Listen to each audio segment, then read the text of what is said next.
السلام علیکم محترم ناظرین، رمضان المبارک کے اس روح پرور مہینے میں آپ سب کو اللہ کی بے پناہ رحمتوں کا حصہ دار بنائیں۔ آج ہم آپ کو ایک ایسے موضوع پر مکمل رہنمائی فراہم کریں گے جو ہر مسلمان کے لیے نہ صرف ضروری ہے بلکہ رمضان کی روحانی برکتوں کو سمجھنے کا اہم ذریعہ بھی ہے۔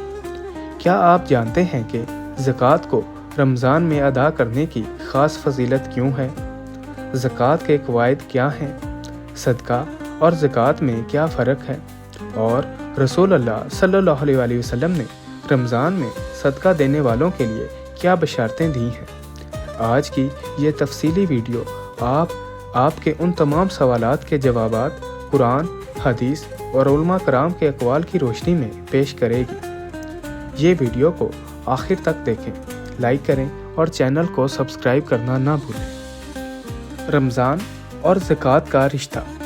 رمضان المبارک نہ صرف روزوں کا مہینہ ہے بلکہ یہ مالی عبادات خصوصاً زکوٰۃ کی ادائیگی کا بھی بہترین موقع ہے۔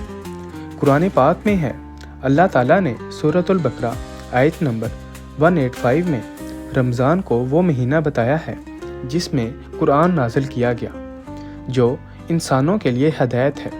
اسی آیت میں روزوں کی فرضیت کا ذکر ہے، لیکن علماء کرام نے اسے زکوٰۃ کی ترغیب کا بھی ذریعہ بتایا ہے۔ تاریخی طور پر دیکھا جائے تو رسول اللہ صلی اللہ علیہ وسلم اور صحابہ کرام رمضان میں زکوٰۃ کی ادائیگی کو خصوصی اہمیت دیتے تھے۔ اسی کی ایک خاص وجہ یہ ہے کہ رمضان میں نیکیوں کا ثواب 70 گنا بڑھ جاتا ہے، جس سے زکوٰۃ جیسی فرض عبادت کا اجر بھی کئی گنا ہو جاتا ہے۔ دوسری جانب رمضان میں غریبوں اور مسکینوں کی ضروریات بڑھ جاتی ہیں، چنانچہ زکوٰۃ کی ادائیگی سے معاشرے کے محروم طبقات کو فوری سہارا ملتا ہے۔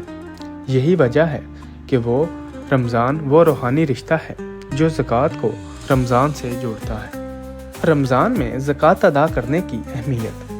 زکوٰۃ اسلام کے 5 بنیادی ارکان میں سے ایک ہے اور اس کی ادائیگی کے لیے کچھ شرائط اور قواعد ہیں۔ سب سے پہلے زکوٰۃ صرف اس شخص پر فرض ہوتی ہے جو عاقل، بالغ اور مالک نصاب ہو۔ نصاب سے مراد وہ کم از کم مقدار ہے جو سونے، چاندی یا نقد رقم کی صورت میں ہو۔ مثال کے طور پر سونے کا نصاب 7.5 تولہ اور چاندی کا نصاب 52.5 تولہ گرام ہے۔ اگر کسی کے پاس اس مقدار سے زائد مال ہو اور وہ 1 سال تک اس پر قائم رہے تو اس پر زکوٰۃ فرض ہوتی ہے۔ زکوٰۃ کی شرح 2.5% ہے، یعنی اگر کسی کے پاس 10 لاکھ روپے ہوں تو سالانہ 25,000 روپے زکوٰۃ دینا ہوگی۔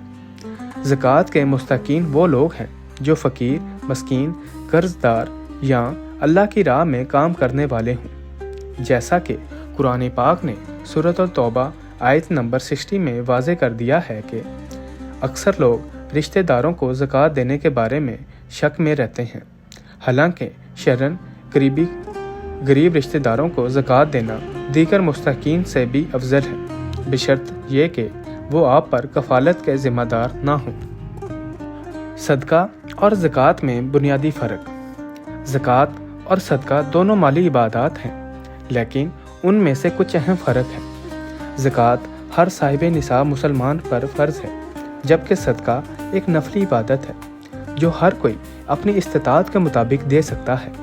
زکوٰۃ کی ایک مقررہ شرح 2.5% ہے، جبکہ صدقہ کی کوئی محدود مقدار یا شرط نہیں ہے۔ صدقہ کسی بھی وقت کسی بھی شخص کو دیا جا سکتا ہے، چاہے وہ مالدار ہی کیوں نہ ہو۔